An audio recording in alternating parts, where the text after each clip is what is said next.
একেতে প্রচণ্ড তাপ, তার মধ্যে ভ্যাবসা গরম, আকাশ মেঘ মেঘ করতেছে, কিন্তু মেঘ হচ্ছে না। আল্লাহর যদি রহম করে তো ইনশাল্লাহ মেঘ হবে। আসসালামু আলাইকুম, আপনারা সবাই আশা করি ভালো আছেন। আমি আজকে কোল্ড কফি বানালাম। হট কফি খেতে ইচ্ছা হলো, গরমের জন্য খাওয়া হচ্ছে না, তাই ভাবলাম আপনাদের মাঝে একটু শেয়ার করি।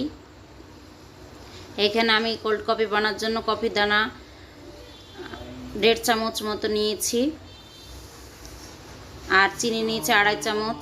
অল্প পরিমাণ পানি দিয়ে এটা ভালোভাবে মিক্সড করে নিব। এটা প্রায় 3 মিনিট মতো মিক্সড করতে হবে, তাহলে একদম সুন্দরভাবে গুলে যাবে।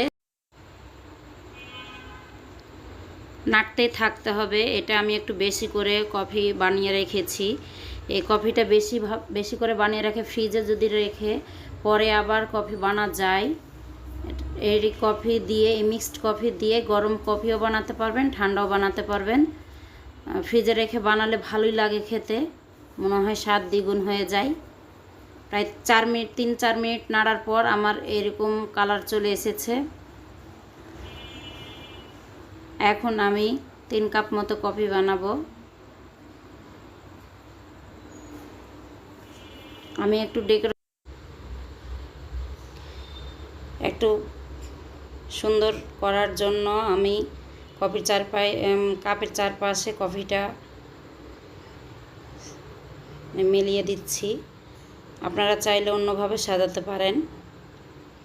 এখানে বরফ কুচি দিব, আর দুধ আগে থেকে জাল করে ঠান্ডা করে নিয়েছি, সেই দুধ দিয়ে কফি বানাচ্ছি। আর আমার ভিডিওগুলো যদি আপনাদের ভালো লেগে থাকে অবশ্যই লাইক, কমেন্ট এবং শেয়ার করে দিবেন, এবং সাবস্ক্রাইব করে ফলো দিয়ে পাশে থাকবেন প্লিজ। আজ এ পর্যন্ত, ভালো থাকবেন, ধন্যবাদ। আসসালামু আলাইকুম।